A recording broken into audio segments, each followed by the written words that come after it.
Hey everyone, this is Tom Miller coming to you for another edition of What Great Principals Do Differently. We are in Chapter 11, Focus on Behavior, then Focus on the Beliefs. And I got a couple points here, so bear with me. Hopefully this one doesn't go too long, but everybody desires to change their circumstances, but not everyone desires to change themselves in order to improve their circumstances. And this is really interesting. As I was reading this chapter again, I love how Whitaker continues to go back and you talk about how certain parts of the book kind of are the opposite of what this is. But really, I mean, change is it's really hard for some people. I know when I decided to change, I remember the very minute. It was February 12th, 2006. And in order for me to change, I was at a pretty low part of my life, right? So when you think about change in schools and trying to get changes with your teachers, with their actions, with their behaviors, or your leadership team, whoever it may be, or your board, or yourself, you don't choose your circumstances, right? You can't choose the circumstance you're in, but what you can do is you can change your thoughts. And when you change your thoughts is when you begin to actually change the circumstances. Does that make sense? So you can't get teachers to change if you can't change their way of thinking, raising their awareness. And what I have found over time is that everybody desires change, just nobody desires what they have to do to make that happen, because it's work and it's different and it's that F word, right? Not the F word that you may scream out if somebody beeps a horn, but or if someone drives out in front of you and you beep your horn. The F word is fear. And this fear for some people is very, very real. My wife, who's not here right now, so it's okay, don't share this with her. I'm outside in our beautiful backyard. She has this amazing fear of snakes. Like, I've never seen anybody just stop dead in their tracks at the thought of a snake, even if it's yards and yards and yards away, or if it's in an aquarium. And I don't understand that fear because I don't have it. But that fear is very real for her. Okay? So some people react this way when it comes to change, right? They're fearful of the change. And courage is a muscle that you need to work out daily, right? The courage to try something different, to try something new. And you have to release yourself from knowing how, right? You don't have to know everything to get to the next step, right? Or to get to the top. You just need to know, I'm going to take this one next step, right? I'm going to try this one initiative, or this one intervention, or this one new practice that was shared with me.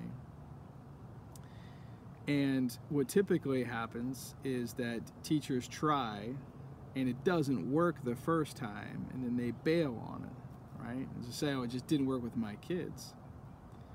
But what they have to realize is, again, going back to that factor, you have to believe in it, right? And to get your kids to believe in it. When I was a principal, it was very clear when we brought in our whole practice of positive praise statements was part of our daily routine.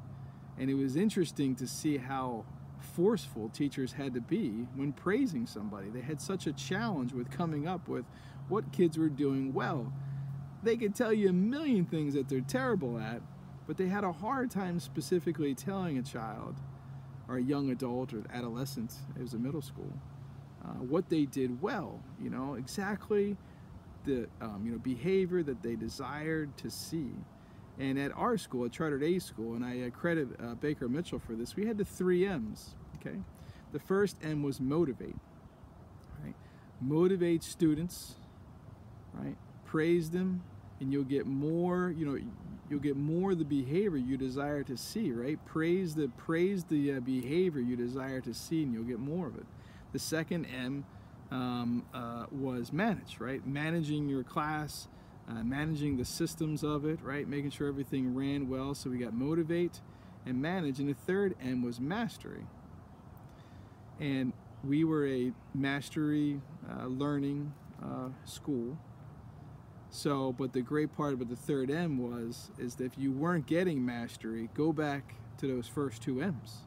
Right? It's all about motivating, someone to be more internally, motivated for themselves to be successful. That's the same when you go all the way back to the first conversation we talked about with changing teachers, changing behaviors. You've got to reward the behavior you desire to see, right?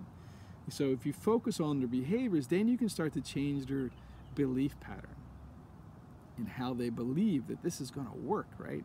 That this change is going to work. Because how many teachers have you known that have been around schools that have had 5, 10 principals over 20 years, right? They're like, I've been here longer than you, and I'll be here to the next, school leader. That's the culture. So to change the culture, you have to change the behaviors, which internally will change the overall beliefs. Right? So Whitaker gives a lot of really great tips in here, and especially calling the parents, right? Calling the parents, changing mindsets, calling parents for positive reasons, and not letting people off the hook. I read his other book this year, dealing with difficult teachers, earlier. So we got our construction in the back. Earlier this year, it's a great book. I highly recommend it. I think we're going to do a book study on it next. But you can't let teachers off the hook that are afraid to call parents, whether it's for a positive or a negative thing.